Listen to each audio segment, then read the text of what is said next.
Coming up on this episode, Lisa from The Novel Approach and Jay from Joyfully Jay are here with book recs for your springtime reading.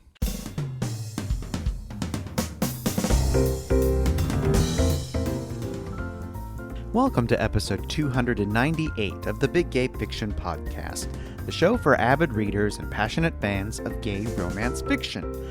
I'm Will Knaus, and with me as always is my co-host and husband, Mr. Jeff Adams. Hello, everybody. Welcome back, Rainbow Romance readers. We are so glad that you could join us for another episode. Now, before we jump into the recommendations, we've got a bit of holiday news. This is fun. And you know what?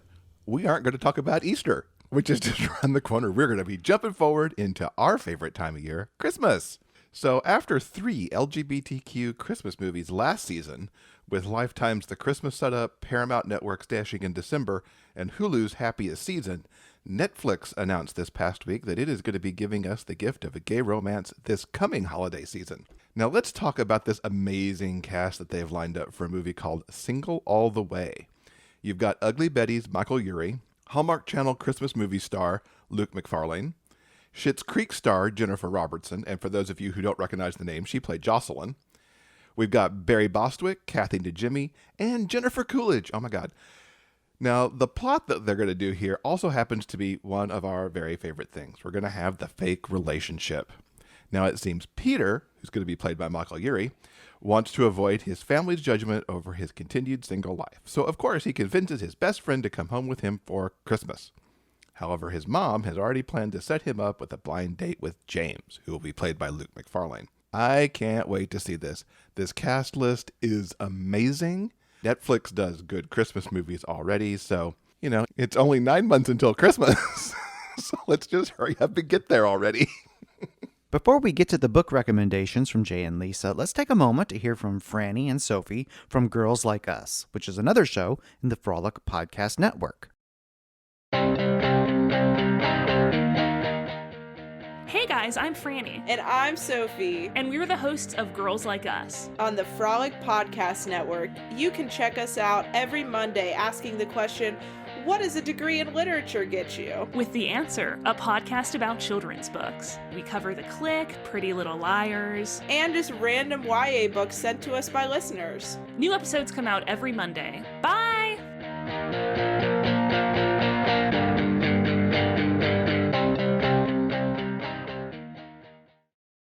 As always, I had a blast talking with Jay from Joyfully Jay and Lisa from The Novel Approach. They've got something for nearly every taste coming up. We've got romantic suspense, we're going to do historicals, contemporary, steampunk, urban fantasy, along with a couple of titles that they're looking forward to in the coming months. Hang on to your book budgets, folks, because here we go. Jay and Lisa, welcome back. It's wonderful to have you here. Happy spring. Hi, Jeff. Thanks so much. Hi, Lisa. Great to see you guys. It's always our one chance to catch up. I'm excited to hear what you guys have been reading this first part of the year because I feel like so much awesomeness has come out these 3 months. I read so many things, like I'm on a higher trajectory of books read in these 3 months than I was last year. Even if you put aside any early pandemic holdup in reading, I'm just like blazing through such awesome books this time out. It's great to be able to focus when you're reading now too. I find that I'm zipping through books like crazy. Yeah.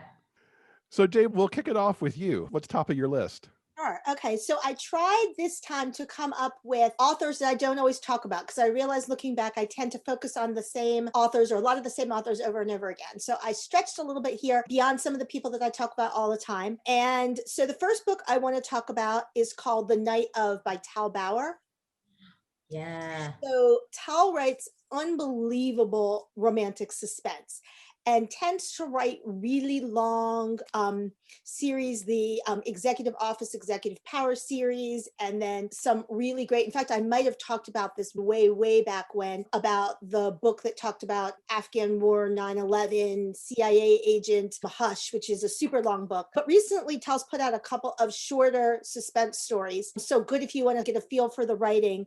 And The Night of is a lovers reunited story about a Secret Service agent named Sean who had a very brief relationship with the vice president who is closeted, Jonathan.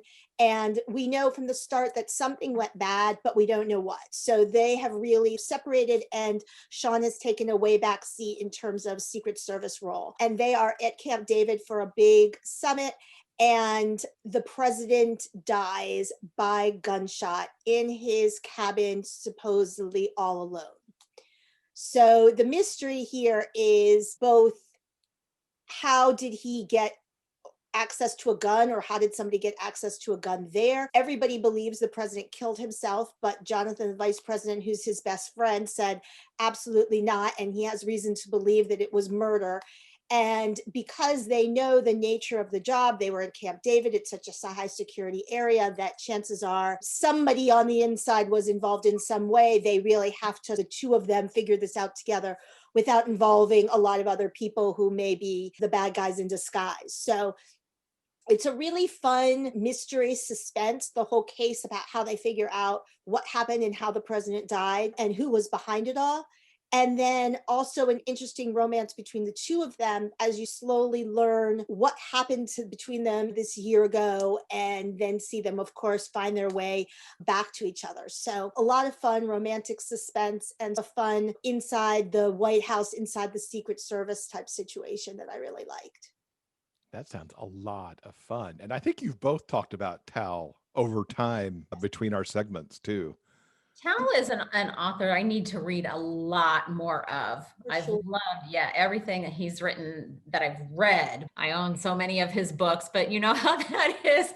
You buy, and there's always that next book. So yeah, I've got to. I just actually got a chance to listen to the Executive Office series, which interestingly is also in this case, President and Secret Service agent. And I listened to the first, I guess it's 3 books in the first series, and then there's a spin-off series. So the main series is out in audio and both series are out in written. So that's whet my appetite. And those are slightly more, those are like Tom Clancy gay romance, like very much. If you like that style, those books are for sure that sort of very intense political maneuvering, 5 different plot threads happening at once that sort of all coalesce. This is a little bit simpler and shorter, so it's a good maybe jumping in point if you're not sure you want something so invested and it's a standalone. But yeah, great romantic suspense writer. On the TBR, along with a lot of other Tal books, some of which, like Lisa, are in my Kindle, just waiting for attention. I have like 50,000 books on there. It's what I love is when I see a book and I'm like, oh, that sounds really good. And then I go and it's like, oh, you bought this in September of 2014. It's like, oops. I'm glad Amazon has a long memory, you know? You already bought this. Lisa, what's first up for you? My first pick, I kind of tried to throw some different things into mine as well. A couple of familiar authors that we've talked about, but I also tried to go back a little bit because when I'm doing these with you all, it seems like I'm picking what I've read in the moment, like what I've just recently read. And so I went back to January for this one, for 2 of my picks. And this author is, I feel like, an author that I have not given nearly enough love to over the years when we've been doing these podcasts. My first pick is His Compass by Con Riley. Again, I like my mystery suspense. I love my urban fantasy. I love fantasy. So I don't tend to gravitate towards contemporary romance a lot, but when I'm going to read a contemporary romance, it's going to be, we've talked about Lily Morton before. Con Riley, she is an author who I will read every book she puts out. I don't even care what it's about. I don't have to read the blurb. If Con's written it, I want it. So His Compass is the second book in a shared world. Each of the books can be read as standalones. And one of the things Con does so well is she writes these very quiet, lovely books about found family, about grief and loss, about just finding someone against the odds who just becomes the person that you can't see yourself living without. You don't get a lot of flash and bang, but she just writes so beautifully, absolutely gorgeously. She writes the human condition just so resonantly. And His Compass, again, is the second book in this shared verse. And it's the story of, he's a captain of a charter yacht, Tom Kershaw. And you meet him in the first book, His Horizon. And Tom has a crewman, Nick, who you don't really meet him on page, but you know of him. And Nick is a kind of a flighty, enigmatic kind of guy who was temporarily on Tom's crew and just up and left, just completely left without another word. And he shows up again when Tom is asked to sea trial a new yacht for the company that he works for to make sure she's seaworthy, to see what kind of upgrades she might need to make her one of the premier charter yachts for the company. Well, turns out that Nick is the crewman on board, and Tom has, probably rightfully so, some bitter feelings toward Nick because Nick just left him high and dry with an empty spot on his crew. And so you get a little bit of close proximity. You get a lot of close proximity, actually. And it's just a very lovely unweaving of the two men connecting. And there are things that Tom doesn't understand about Nick that Nick does not offer very freely because it's something that he kind of just keeps to himself. They end up having this unexpected connection. I'm not going to give anything away because it's just something you just really, I didn't see it coming. It just furthers their bond just that much more. And it's just, not only does she write characters that are so compelling and so relatable and so, they're kind of just every guy kind of people, but then she writes in such a way that, like, when these guys are out on the yacht and they're sailing and you just get the feeling and the atmosphere of what they're experiencing at every single moment. And yeah, so this is just a very lovely, she's got several lovely series, her Seattle Stories series after Ben, Saving Sean, Aiden's Luck. My favorite of her books will always be Must Like Spinach, because what's not to love about a book called Must Like Spinach? But she just, again, it's just a finding family and finding not only a home, but finding someone who means home to you. And that is a lot of what His Compass is about, as well as these two people just finding each other on the high seas, and they become each other's North Star, kind of. And it's just really lovely. So His Compass by Con Riley, the third book, I'm so excited, comes out April 21st, is called His Haven. And the lead character you've also met in His Compass. So shared world, but you don't necessarily have to read all of the books, but you really should read all of the books, because Really read all of the books. Yeah, Con Riley. Again, I just love her writing so much. And I feel like I have done her a disservice by not singing her praises before now. It says a lot that you put that much into a contemporary, because you're right. If I go back to the list, the number of actual contemporary romances, like romantic suspense aside and those kind of things, but just regular contemporary romance are probably countable on one hand. So seriously, it's true. I do. I tend to like the suspense and the action and the danger. And I love horror. I mean, I cut my reading teeth on Stephen King, so I tend to gravitate towards that. But yeah, if someone said, hey, recommend a contemporary author to me, yeah, you can't go wrong with any of her books, really. All right. So I'm going to actually, I don't talk very often about audiobooks. So I'm going to bring back, this is an audiobook that I absolutely loved when I read it a couple of years ago, and then just had a chance to re-experience it in audio, I think last month. And that is Band Sinister by KJ Charles. Loved the book. I think it was one of my best of the year at the time. And sometimes you forget how much you love something until you read it again. And then you're like, remember, like, oh my God. So I listened to this on audio. The premise of the story is one of the characters, Guy Frisbee, his family had, this is a historical, I should clarify, had a big scandal that basically threw them out of society.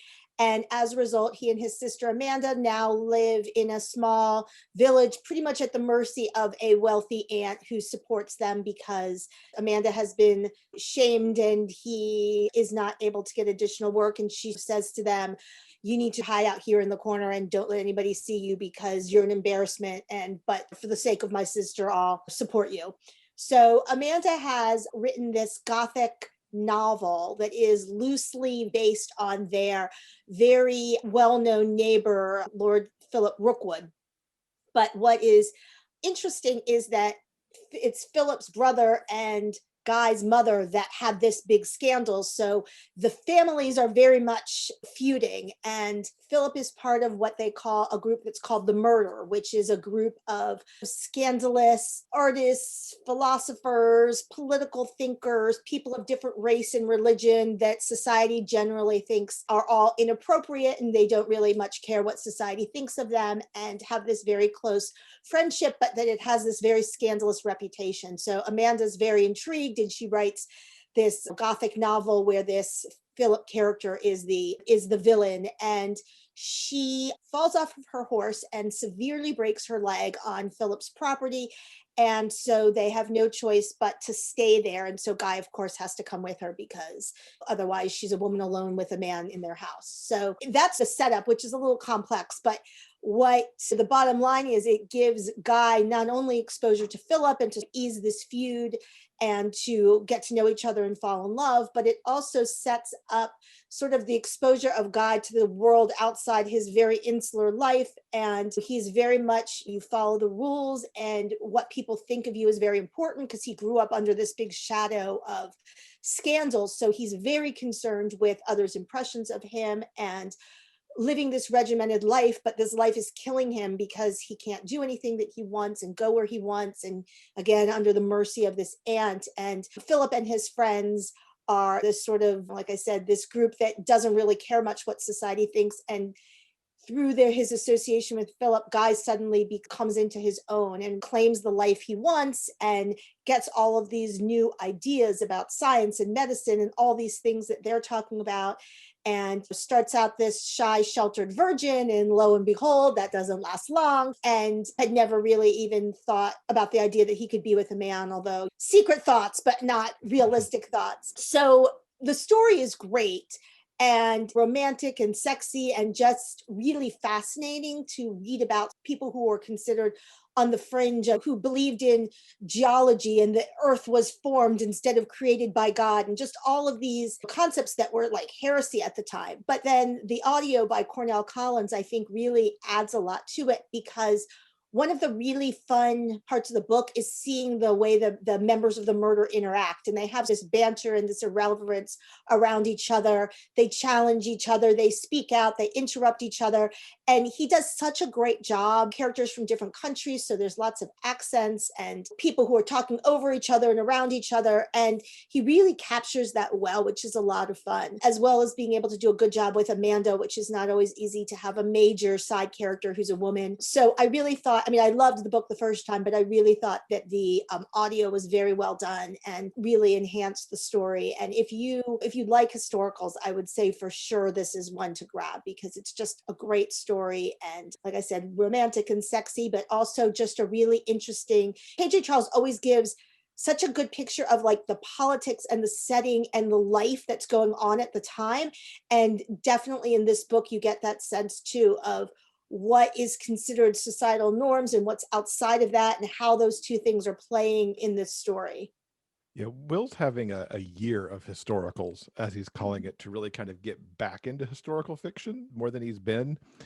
And for the January book club pick, we read An Unseen Attraction by KJ Charles. Yes. And absolutely loved it. And you're so right how KJ just nails those small pieces about what life is like, what the politics are like, what class is like in these books.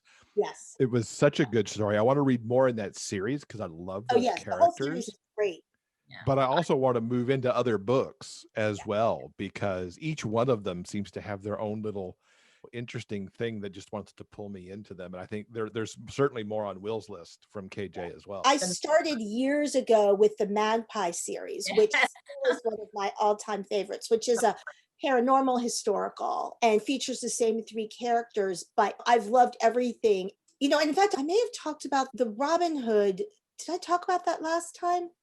Maybe not. And now I'm blanking on the name of the book. But they also, again, talked about class and culture, and the role of women often comes up. In this case, it is partly the scandal and the way that you do something that's perceived wrong and you're immediately shunned, but also the fact that the doctor is, you know, a Spanish doctor who's also Jewish, and he has very liberal, progressive medical ideas, and then their family doctor who's just like bleed them all, and very the way that you see what was considered like new ideas and new politics, new culture, and how that's sort of butting against the time, the sort of very traditional ideas at the time. Yeah. My favorite of her characters still to this day is Simon Fexamol. I Oh, yes. love him so much. And then when he did the crossover with was just White gonna say Griffin, that was so great. the crossover, yeah, with the Wyvern Griffin story series. Yeah. Yes, for sure. KJ never overwrites her historicals and she never underwrites them. She always just has that very just everything is just perfectly nuanced. So you get the feeling of the time, but yet it's not like, okay, we get it, let's move on. She's just such an amazing author. All right. Well, this book we actually talked about, I think it was like last quarter. This is the sequel to C.S. Poe's The Engineer. And it's called The Gangster. And it also came out in January. And this book gave me such a hangover. I was like, oh my God, Carol, what have you done to me? But so she is carrying on steampunk. That's another one of my faves. I've loved steampunk since the minute I picked up Gail Carriger's The Parasol Protectorate series many years ago. And so this book continues on with her very much opposites attract kind of characters. Gillian Hamilton, who is a special agent with the Federal Bureau of Magic and Steam, and Gunnar the Deadly, Constantine Gunnar, who is this outlaw. This is Gunnar and Gillian back together again, and they are working against the clock, so to speak. There is a new bad guy in town, a criminal, and his name is TikTok, which is just so great. Steampunk, gears, cogs, TikTok. And so they are working together to basically try to save the city. And there are some things that come out at the end that made me like, are you kidding me? You're leaving me with this cliffhanger, Carol. How could you do this to me? But she really, again, this is another example of an author who takes a city that we know and just, well, it's historical, first of all, obviously, but it is a kind of this real world feeling with all of these outworld sort of gadgets and gizmos, and she just put her imagination to work so beautifully. And we talked about how in The Engineer, which was a novella, how beautifully she built that world in so few words.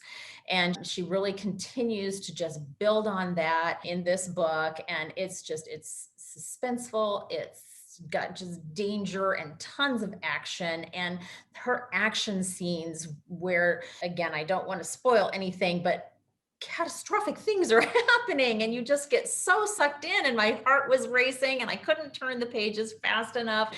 The relationship between Gunnar and Gillian is still in the building stages and still in the growing stages, and then we get to that ending, and we'll get to see in the next book where she takes these two and where she takes that particular bombshell she dropped at the end. So just lots of fun, lots of action, lots of suspense, tons of imagination, great characters. So yeah, The Gangster, C.S. Poe, excellent book.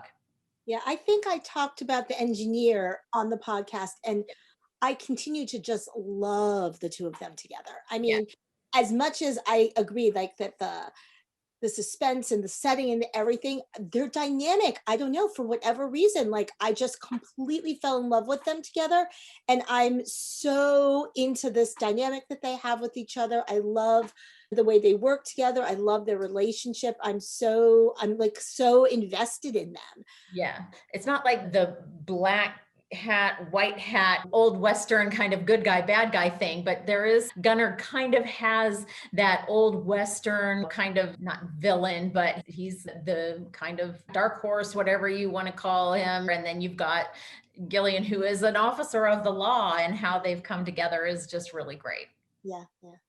And you were talking about the setting. One of my favorite pieces was when he goes to Grand Central Station, or the version of it, and describes the airships that are parking at the top and how it's this multi-level thing, and the ships come in, and I thought it was so clever the way that she reimagined something that almost everybody has seen or seen pictures of, and turned it into this steampunk version of it. And it was so clever.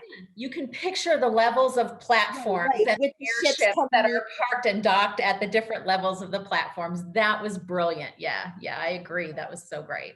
All right, so I'm going back to my old favorite, which is urban fantasy. This is a new author, I believe a debut author, and first book in a new series. It's called Dark Flame by Cat Silver. And the setup for the book is the main character, Michael Blakely. He's having all of these weird things happening, electronics shorting out around him. He's feeling weird. He's feeling like super horny and sex charged, like something is off, but he doesn't know what or why. And he's out one night and he sees this sort of hot Viking looking guy, but he's never, not interested in men, just notices this guy who looks a little atypical, and Michael's attacked, and the guy, Gabriel Flanagan, ends up rescuing him and reveals to him that he is of a group of people who are flame-born, meaning that they have the ability to control this sort of supernatural energy called the flame. And most people who have this ability learn long before now, and also have family who have these same abilities. So he is rare in that he's coming into it having no idea what's happening to him or why he's having all these weird side effects. So Gabriel is the guide into this world and brings him to their compound, where Gabriel oversees this group who are in charge of the Guardians, who are in charge of training people and policing this whole sort of supernatural group. And Michael, because he's coming into this so late and no idea what he's doing, he's all out of whack. So he's dangerous to himself and to other people until he gets through this initial period, which means that he has to be kept locked down, which of course he does not like, and causes a lot of conflict between him and Gabriel. And at the same time, there is an antagonist, Alexei, who is a fae vampire combo. And he, for reasons that we learn, Michael is very drawn to him, to the point that even though he knows he's the bad guy and is trying to kill everybody, finds himself really compelled to want to be with him. So this is another reason that Gabriel and the gang have to keep him locked down, because he can't control this compulsion. So the story has a dual conflict. There's the battle with Alexei, and there's a sort of big battle at the end, huge fight scenes, and the fact that he's trying to use Michael and lure him in and manipulate him in this battle that he has, a good and evil battle. And then there's the conflict between Gabriel and Michael as they work through this enemies to lovers type situation. It's also an out for you book in that Michael hasn't previously been into men, and he's very drawn to Gabriel. One of the things I thought was interesting is that this is a book that's like super high chemistry, but also super slow burn, because I don't want to say it's like a Heat kind of situation like in an MPreg, but I think it's slightly akin to that, in that he's not necessarily in control of himself all the time. He's having to be locked down. And so Gabriel is very conscious of not taking advantage of Michael in this sort of vulnerable state. And Michael is not so sure how he feels about getting involved with this guy who he doesn't sure he even really likes, but yet is super drawn to. So I thought it was an interesting skill on the author's part that she was able to create this tension between incredibly high chemistry, even though it's not a particularly sex-filled or physical book, and that the development happens very slowly over the course of the story. So we get a happy for now ending, and it's the first of a series. So I know that more will develop. But one thing that I thought was particularly fun is that the author also wrote a short story novella called 2 Nights and a Day. And this is a period that's referenced in the book about how Michael is basically like out of his mind in this sex haze craziness. And he doesn't really remember what happened during that time. And so this is a short story that actually fills in that blank that we didn't get in the main book. It's a freebie that you can get on the author's website, and it is like super erotica. So it's funny because the book really isn't. And then if you want like that giant piece of heat that you missed in the middle, you can go back, and you definitely want to read this after because it does spoil some events of the book. But it's an interesting, aside from being incredibly sexy, there's a bittersweet quality because Gabriel and Michael are falling for each other in this encounter, but Gabriel knows that as soon as Michael comes back to himself, he's going to have forgotten it. So we know, because we've read the book, how after this, Michael has no memory of what's happening, and they slowly fall in love more naturally. But in this story, we see Gabriel having these real tender feelings, and Michael in return, that he's going to forget as soon as it's over. So it's an interesting dynamic, the way she makes that little piece of a story. And as long as you're comfortable with the high heat, I think it really rounds everything out nicely, because it gives you that little dip into something that's referenced in the book but isn't actually covered in detail, and you get this sort of backstory woven in afterwards. So again, that was Dark Flame by Cat Silver, first in the series. So I'm really looking forward to seeing where that goes. And I was really impressed for, debut author. It's a really great book, and it seems to be getting a lot of buzz. So I'm excited about it. That's fantastic. Always good to hear about new authors putting out some amazing stuff. Yeah. Especially a genre you like so well of Yes, urban yes, fantasy. I have missed that book, so I'm going to have to check that out. Yeah, take a look. It has a really pretty cover too. All right. My last book is the book that I picked for my most anticipated book in our end of the year podcast. Jordan L. Hawk's Blind Tiger. Yeah, it just came out this month, and this is a continuation of, or a spinoff of, his Hexworld verse, except where Hexworld was set in the 19th century, this series and this book leaps that world ahead into the 20th century, into the 1920s. And so we're talking Prohibition era, speakeasies, rum running, gangsters, the streets of Chicago, no Al Capone or Babyface Nelson or Dillinger or whomever in the books, but it's very much got that gangland, gangster vibe. And so this particular book features a guy named Sam who ends up in Chicago. He's a small town, sweet, soft, you would say naive fish out of water, ends up in Chicago kind of on a whim. It was definitely not a planned trip, but there is a whole backstory for Sam that inspired him to come to Chicago, where he has a cousin who lives there. And so he's staying with his cousin. And Sam finds himself suddenly in the midst of a murder.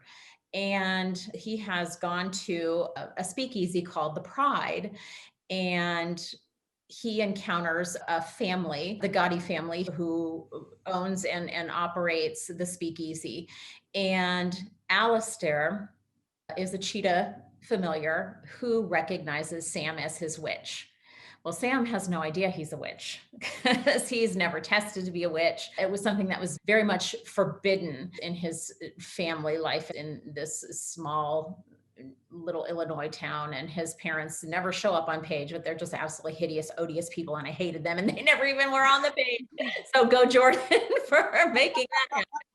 But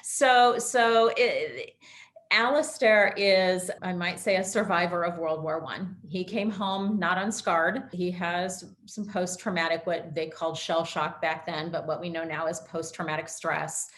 And there was an event that happened to him and the witch that he was bonded to that subsequently it ended tragically. And Alistair has vowed that he will never, ever bond with another witch. And so through the investigation of this murder and the crime boss over the territory where the Pride is located, there is very much a race to find this one particular hex that Sam's cousin was kind of double dealing.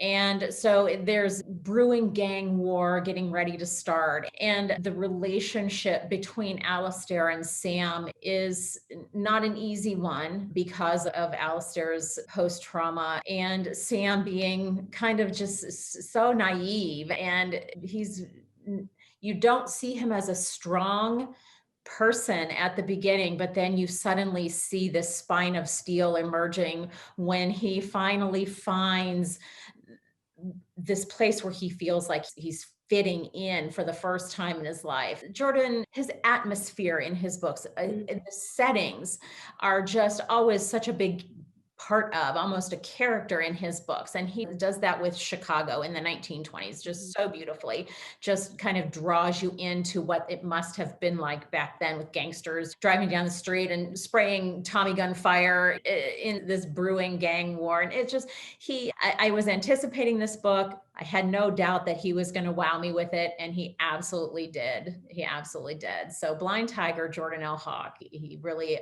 extends this world, and it's not a replica of the Hex world. It's its own verse, and he just really blew me away.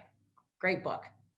Yeah, I liked the time jump, as well as the Hex world is New York and is a law enforcement theme, whereas this is Chicago, different timing, and civilians, I guess you'd call them, although obviously still the witch and familiar. So I like that he took the pieces, the core of how the world works, the idea of hexes, the witch familiar bond, and brought it into another time, another place, another atmosphere, and picked that up really well. Yeah, well, it's so great. And you're dealing with law enforcement in Hex world, and you're dealing with gangsters and the gangland wars and stuff of Chicago in the 1920s. It's just, he melds the magic beautifully, but they're completely separate verses. He didn't just write a replica of the Hex world in the 20th century.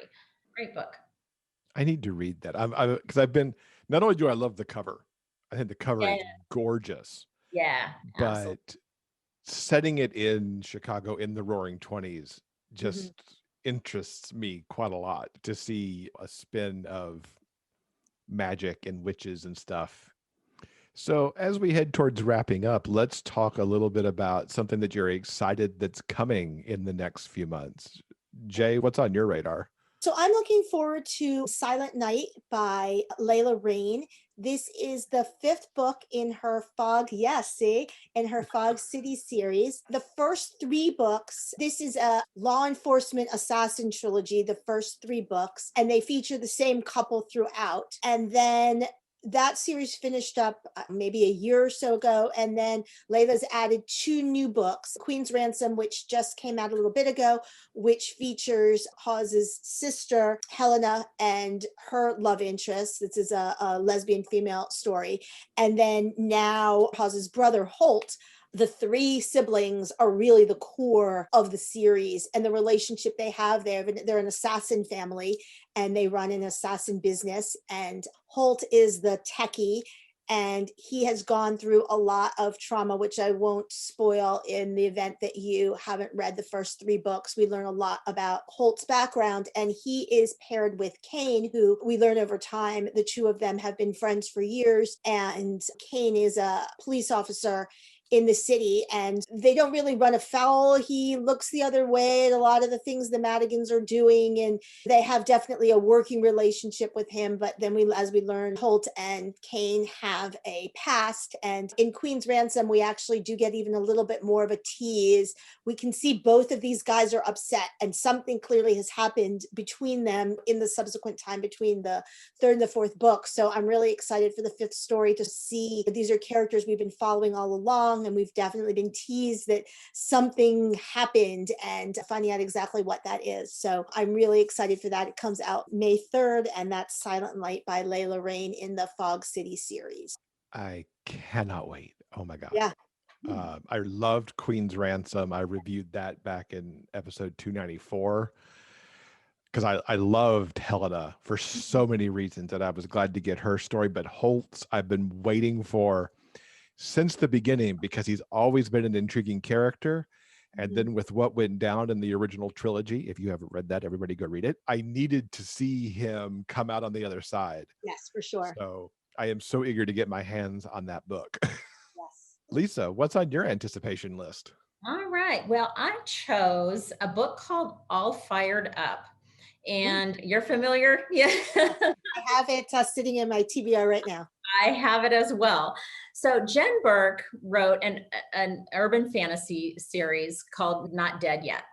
And it is set in Toronto, right? I'm not mistaken. It's Toronto. Yeah. So this is Canadian urban fantasy. So it's a world of vampires, and All Fired Up is book 1 in the new Ashes and Dust series. So this is a spin-off from the Not Dead Yet series. And Evan Fournier is going to be the lead character. He was introduced in the Not Dead Yet trilogy, and he is going to be the lead character in this new set of books. I was so in love with the Not Dead Yet series, and the imagination between the vampire who falls in love with the guy who's not quite dead, but he's also not really alive, and all of the things that they got involved in and mixed up in, and the action, and again, so much action and suspense and great romance. It was a second chances romance. I was so in love with that trilogy that I'm interested to see where she's going to take Evan now, and see where she's going to expand her vampire world to and introduce some new characters. So that comes out May 18th from Carina Press. All Fired Up by Jenn Burke. That one's in my TBR too, because I haven't done the original trilogy, even though it's lurking somewhere on my Kindle. But I thought I'm going to jump into this one. Interesting character in the original trilogy, because he is this sort of baby vampire that gets turned into a vampire and is suddenly thrust into this world in the first series. So I think it's going to be really interesting to see him as the lead, because he's a prominent side character, but he also had this traumatic introduction to coming into this world and suddenly having his life changed. And then he's coming into himself as the books continued. So I'm really eager to see him take on that lead role and how his journey is going to continue. It just sounds like it's going to be a lot of fun. And if it's anything like the Not Dead Yet trilogy, it's going to be fantastic. So yeah, hopefully we get to see some cameos too from the other guys. Fantastic. Well, I think we've probably done some damage to a lot of people's TBRs, which is what we set out to do. We'll, of course, have links to all of the books that we've talked about, plus the reviews from your websites in the show notes, so that everybody can find all that material. As always, thank you so much. It's such a blast talking to you both about books every single time, and we will do it again at the end of June as we wrap up Pride Month then. Yeah, that sounds good. Thank you as always for having us, Jeff. This episode's transcript has been brought to you by our community on Patreon. If you'd like to read the conversation for yourself, simply head on over to the show notes page for this episode at biggayfictionpodcast.com. And don't forget, the show notes page also has links to everything that we've discussed in this episode. On the show notes page, you'll also find notations for a number of books that are available from Libro.fm, including titles from KJ Charles, Tal Bauer, Layla, Reyne, Gail Carriger, and Jenn Burke.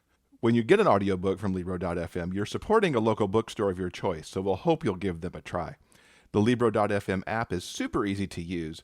Plus, as a listener of the Big Gay Fiction podcast, you're eligible to get started with a 2-month audiobook membership for the price of one. To get details on that deal, simply head on over to biggayfictionpodcast.com/LibroFM. That's LIBROFM. And thanks so much to Jay and Lisa for sharing their book recs. So much good stuff there. As always, I have added to my TBR in a number of ways, and I'm looking forward to reading some great books in the coming months. All right, I think that'll do it for now. Coming up on Thursday in episode 299, we've got some book reviews, and we're going to be telling you about some of the titles that we're looking forward to in the month of April. Yes, it's a whole week of book recommendations here on the show, so we'll see you on Thursday and you'll find out what we're looking forward to. Thank you so much for listening. Until next time, please stay strong, be safe, and above all else, keep turning those pages and keep reading. Big Gay Fiction Podcast is part of the Frolic Podcast Network. You can find more shows you'll love at frolic.media/podcasts. Our original theme music is composed by Daryl Banner.